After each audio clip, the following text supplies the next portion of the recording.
Indian public higher secondary school Bhairav Chaura Titla Kushinagar. Online class कक्षा 11 विषय हिंदी में आप सभी का स्वागत है। अगले दिन हम निर्गुण ज्ञानाश्रयी शाखा के विषय में आप सभी को बतलाए थे। निर्गुण ज्ञानाश्रयी शाखा के विषय में बताए थे। ये भी बताए थे कि निर्गुण शाखा की 2 उप शाखाएं हुई, निर्गुण ज्ञानाश्रयी और प्रेमाश्रयी। तो आज हम निर्गुण प्रेमाश्रयी शाखा के विषय में बतला रहे हैं।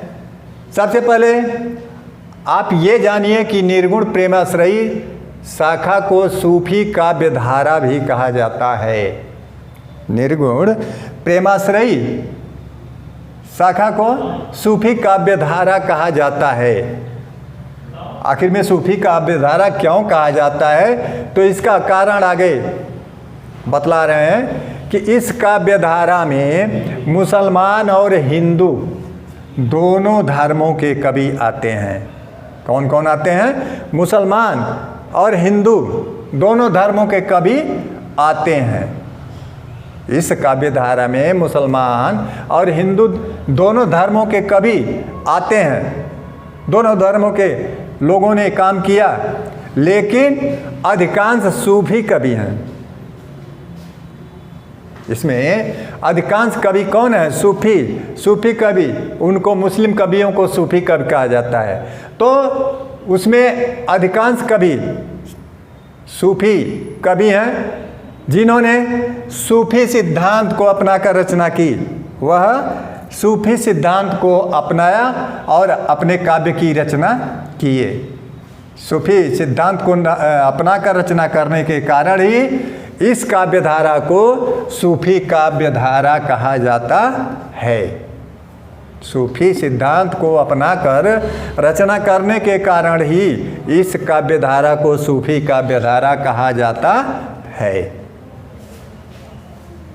इतना आप सभी ध्यान रखिएगा। अब देखिए इस प्रेमाश्रयी काव्यधारा की विशेषता। इससे क्वेश्चन पूछता है कि प्रेमाश्रयी काव्यधारा की 2-3 विशेषताएं बताइए। लिखिए। तो सबसे पहले इस काव्यधारा की विशेषता को ध्यान से देखें आप। पहला देता है कि प्रेम भावना द्वारा परमात्मा की प्राप्ति। किसके द्वारा परमात्मा की प्राप्ति?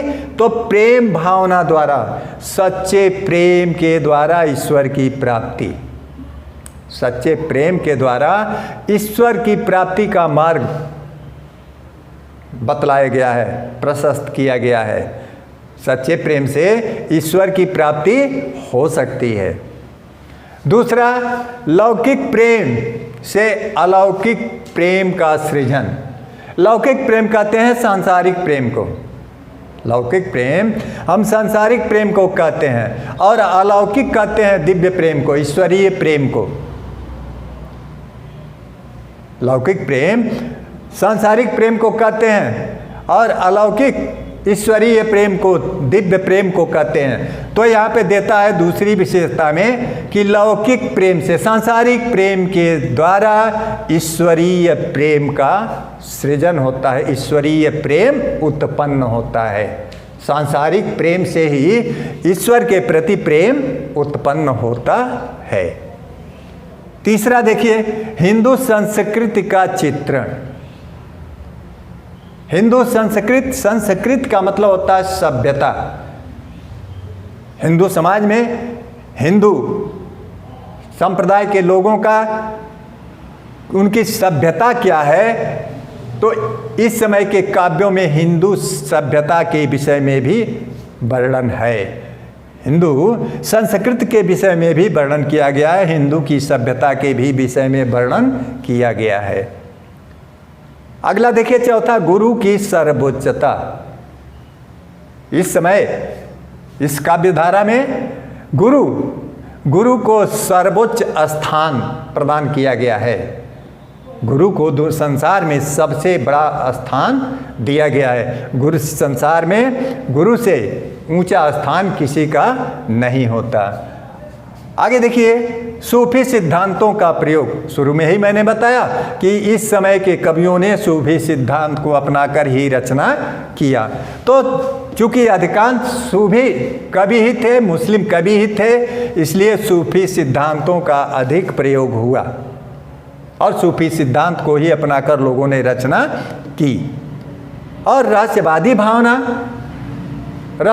भावना की मतलब अव्यक्त सत्ता के प्रति उनकी आस्था। अब आप देखिए, सूफी काव्यधारा के प्रमुख कवि एवं रचनाएं, इससे हमेशा क्वेश्चन पूछता है कि सूफी काव्यधारा के प्रमुख कवि और उनकी एक रचना का नाम लिखिए, या सूफी काव्यधारा की 2 रचना का नाम लिखिए, या सूफी काव्यधारा के 2 कवियों का नाम लिखिए। तो आप ध्यान दीजिए, सूफी काव्यधारा के प्रमुख कवि मलिक मोहम्मद जायसी, इनको प्रतिनिधि कवि भी कहते हैं। सूफी काव्यधारा के प्रमुख कवि मलिक मोहम्मद जायसी हैं। इनकी रचना है पद्मावत, यह महाकाव्य है। मलिक मोहम्मद जायसी की रचना पद्मावत है, अखरावट, आखिरी कलाम,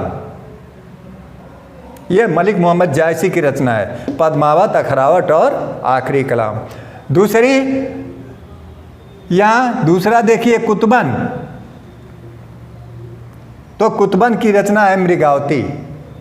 कुतुबन की रचना मृगावती है। तीसरा है उस्मान, इनकी रचना चित्रावली है।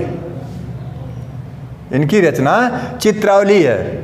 चौथा है मंझन, तो मंझन की रचना मधुमालती है।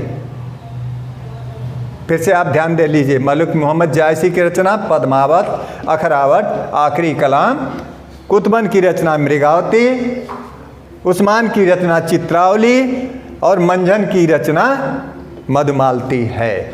अब आपको ऐसे ही सूफी काव्यधारा की क्यों कहा जाता है, तो उसका कारण आपको बता दिया गया। सूफी काव्यधारा की 2-3 विशेषता पूछता है प्रश्न में, तो आप इतनी विशेषता में से कोई 2-3 जो भी आपको अच्छी तरह से याद हो लिख दीजिए। सूफी काव्यधारा के प्रमुख कवि पूछता है तो मलिक मोहम्मद जायसी, कुतुबन, उस्मान, मंझन। अगर उसी काव्यधारा से रचना पूछता है तो पद्मावत, अखरावट, आखिरी कलाम, मृगावती, चित्रावली, ये सब। अगर रचना और रचनाकार दोनों का नाम पूछता है तब तो आपको लिखना होगा कि मलिक मोहम्मद जायसी का पद्मावत, कुतुबन का मृगावती और उस्मान का चित्रावली, मंझन का मधुमालती।